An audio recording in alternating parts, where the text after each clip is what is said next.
Hey everybody, it's Spence, or no wait, other channel. It's Laura Nicole. And welcome to Cold Reads. My guest will be here in a few minutes. We were having technical difficulties, but not to worry, they will be here. But in the meantime, I wanted to start as close to on time. Well, it's all relative because I set the schedule. But anyway, thank you for sticking with us. I am glad you are all here. I am trying something a little different this time that I had a weird thought about. I have done Google Hangouts before using my phone and using these lovely earbuds with microphone, which you've now probably heard a bunch of sound from. So that's what I'm doing. I'm connected from two different devices because when the sound goes through my microphone on my earbuds for my phone, it sounds a little better, less echoey. So we'll see if that improves things or not. And I did one of the major things you're not supposed to do before recording, but I needed caffeine, was I drank my red drink that I'm not sponsored by, but it kind of looks like that. And I need caffeine, so please excuse me. Beautiful. So, hopefully you all have been enjoying Stonebriar Casefiles Bad Alchemy so far. If you like what I've been doing, please go ahead and subscribe to the channel. I am working to bring you cold reads every day for the month of August. So once Stonebriar Casefiles is done, then we are going to start having new people on, new submissions. And if I can't get any of my friends to come on and read, then I will read. But I'm really having a good time with it, and I'm having a good time like every other day being like, hey, who's online from my list, and do you have time right now? So I'm probably going to be recording around 8:30, 9 o'clock at night Eastern time. I really hope that there's sound coming through on this. Hang on. Okay, good. I do have monitors, so I can hear what's actually coming through. It's a little weird. Anyway, so I really hope that I can get more interesting people on here. I'm looking forward to getting through Stonebriar Casefiles. As much as I love these characters, I'm noticing all of the errors that I've made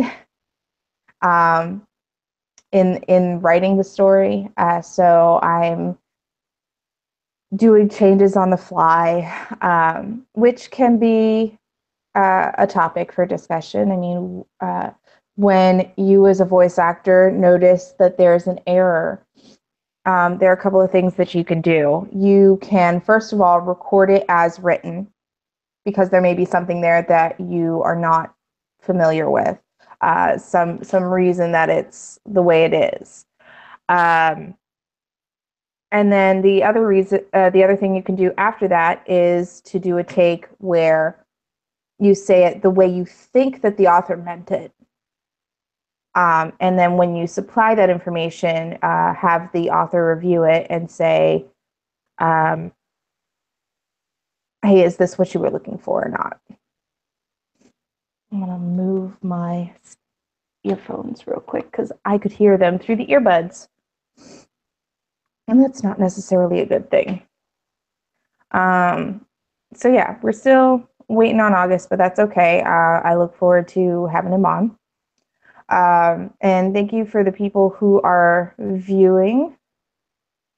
Who are you people? Yeah, I'm going to go and find out who you are. If you want to chat, go ahead and chat in the YouTube chat. I will respond if I can, because I like people.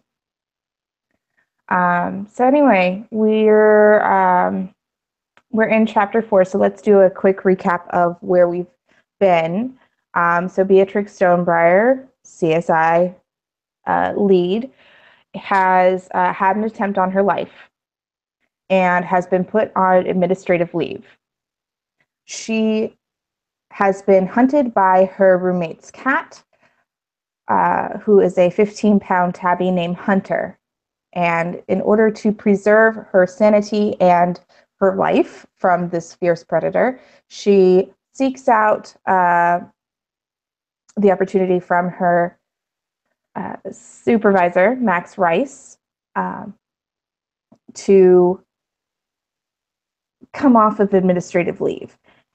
And as she's requesting this, a group of anti-magic protesters gathers outside of the police station. They are none too happy with her return. Until the crowd dies down, Beatrix is sent to the crime lab to assist in cataloging evidence which has been backed up. Remembering my own story is hard. When she gets into the groove of cataloging evidence, Liza shows up. Liza is her subordinate and also the person who's been putting her up for the last few days or couple of weeks. And she and Beatrix have a discussion about her origins and how she was sprung from a tree, and go into the lore of fairies and pixies. Now, one thing I didn't get to while I was doing the postmortem on the show from yesterday, I do want to clarify that in this book, I use the term fairies and pixies interchangeably. I do intend to correct that in the second book, because I do understand that fairies and pixies are two different entities. Trix understands that they are two different entities. Pixies have more of a maniacal, chaotic existence, whereas fairies are more about growing the land and being the land's protectors.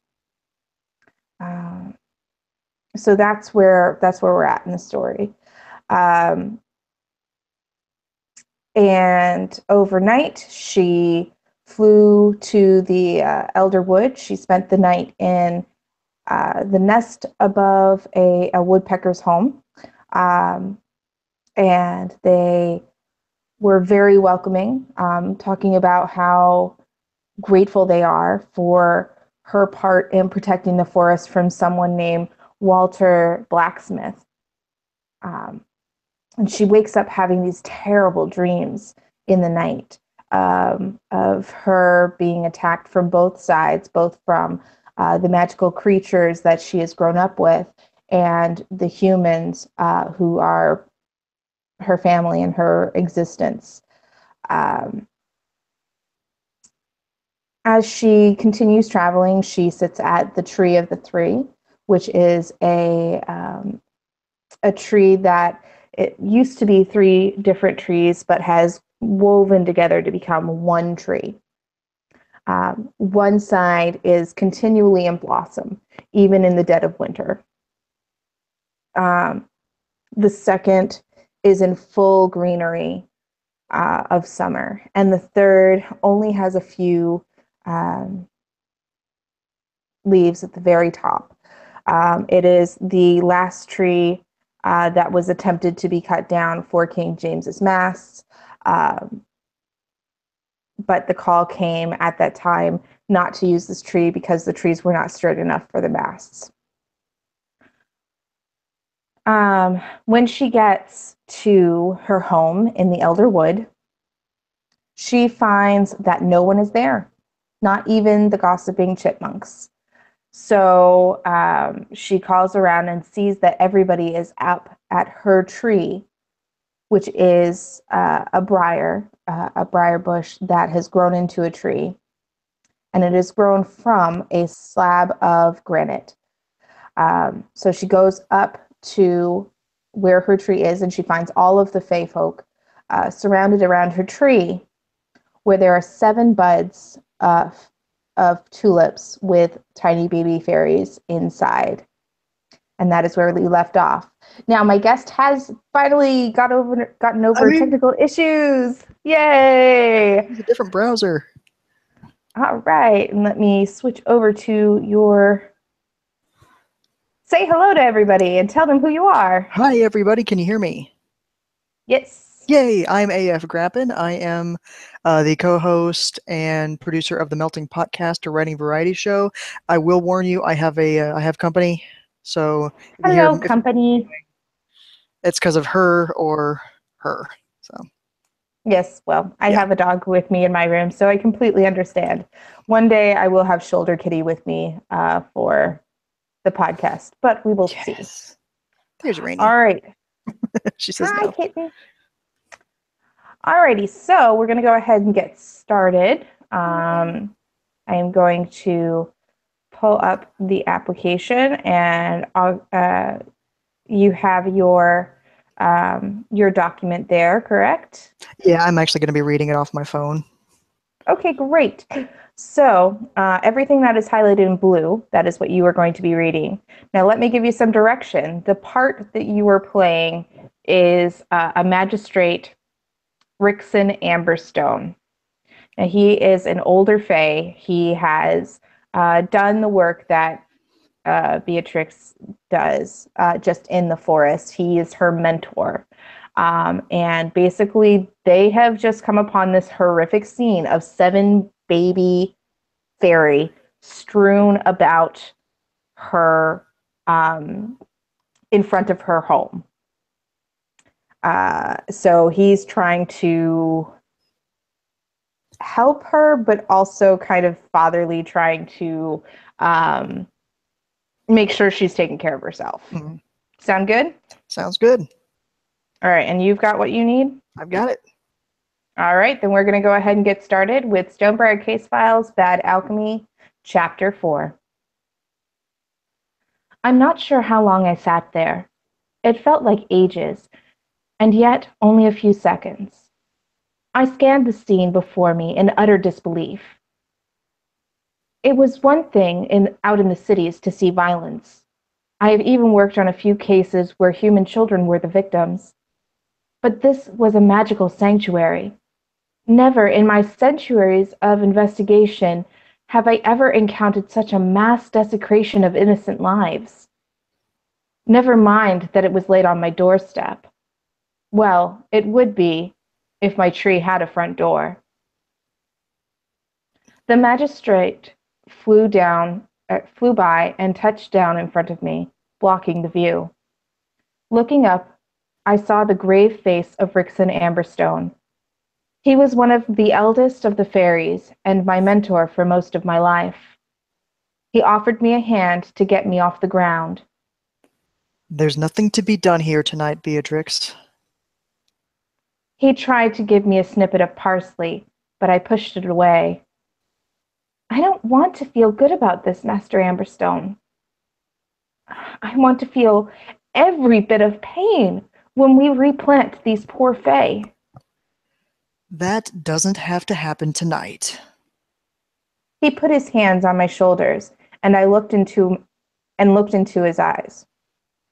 Let me redo that. He put his hands on my shoulders and looked into my eyes. I would not be moved. Or maybe it does. After a moment's pause, he asked, "Do you want my help?" I'm afraid I might not need much company, I replied as I shook the shock-induced fog from my head. But I could use someone to talk this out with, if you're willing. You still don't know when to rest, I see. A hint of a smile flashed on my mentor's lips. I may not be able to turn back time and prevent this. I waved my hands over the atrocity. But I can figure out who and why. maybe bringing them to justice will. I had lost my words then. Would do what? Bring peace, solace, closure? None of these things were appropriate. If anything, all that would occur was the further distrust of any non-magical influence, Well, let's get started. said Rickson. He set off a bit further down the hill to find the suitable ground to plant the young ones. I took my time looking over the tulip heads. Then, when I swallowed my fear, I looked at the fairy babes. Everyone knew that tulips were fairy nurseries. There were human and elven caretakers that had sworn with their life's blood to protect the tulip beds. As I inspected the baby fae, I noted the markings on their arms and faces. Such veined colorations were indicative of wild-born fae, like me. I was able to hide most of my markings with my hair and the human clothes, but not these ones.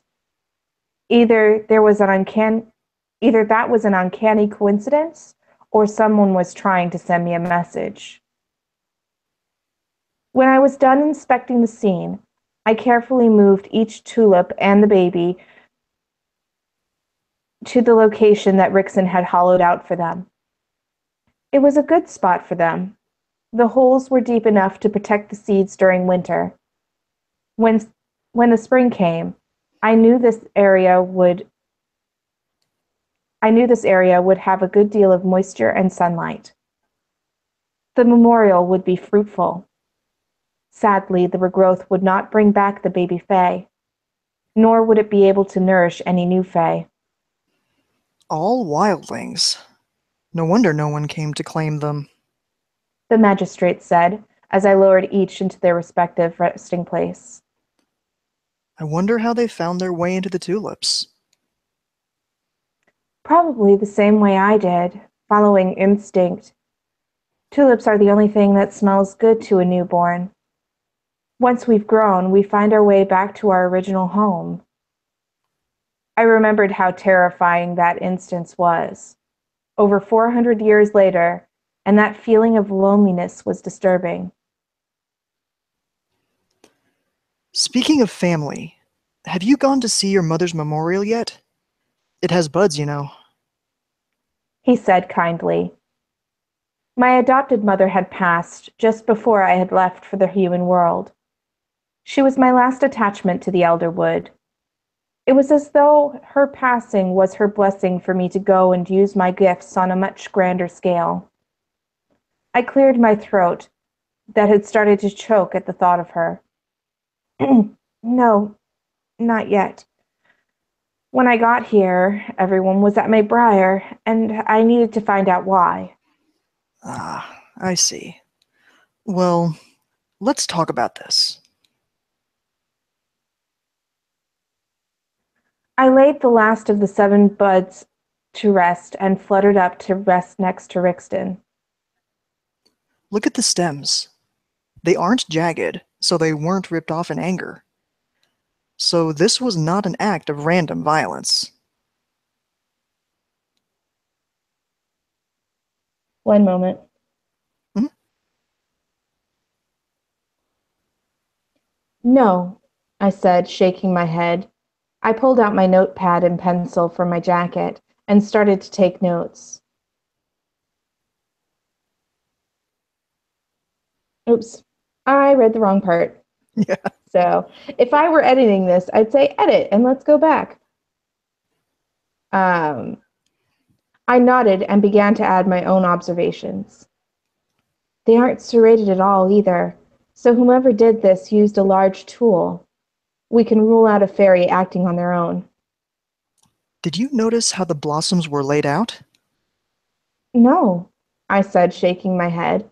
I pulled out my notepad and pencil from my jacket and started taking notes.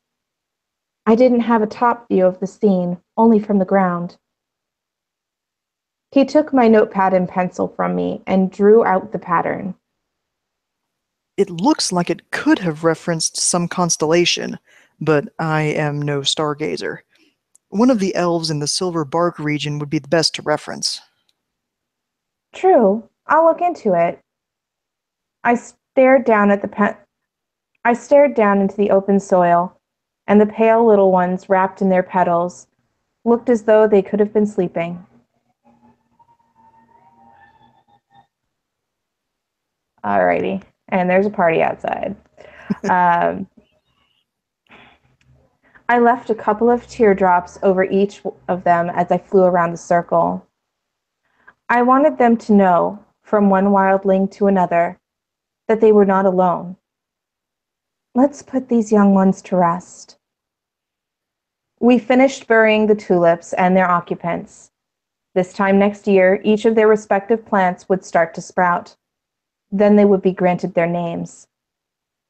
That night, I did not sleep in my home. Rickson insisted that I stay with him. It is bad fortune to sleep where the young have died so soon after their passing. That was all the encouragement I needed. After all, finding clues to a case is 80% luck and 20% logic. I know some of the races will disagree with me, but I'm okay with that.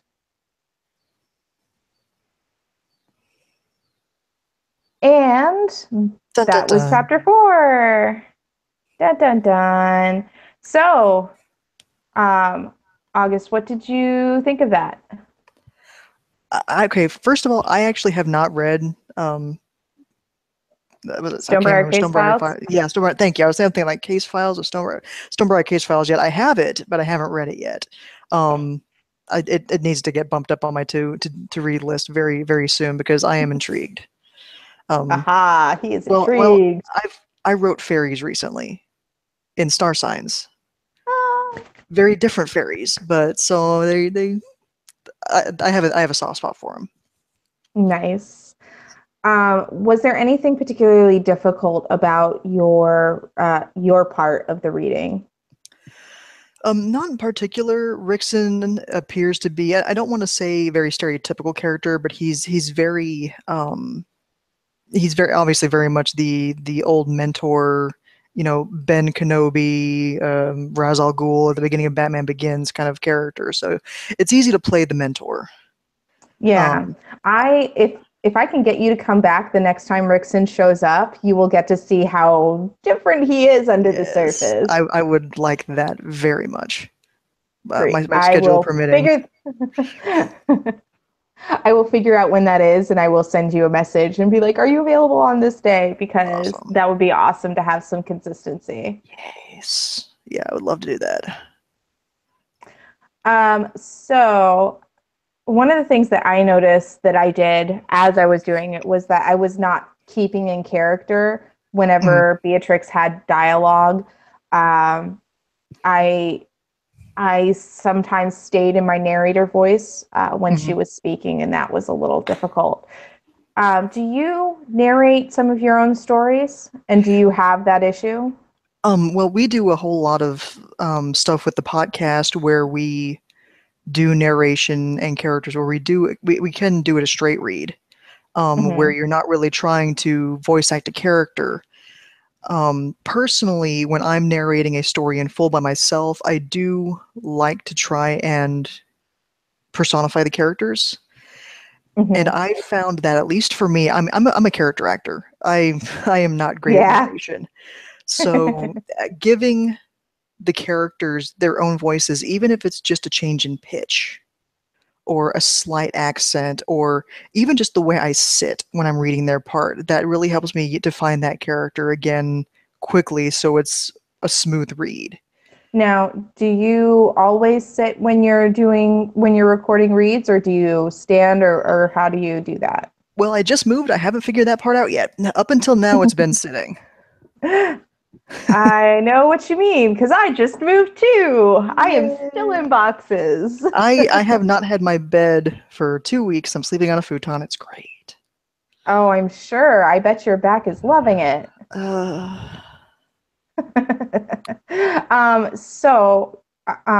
May I call you Gus? yeah, absolutely.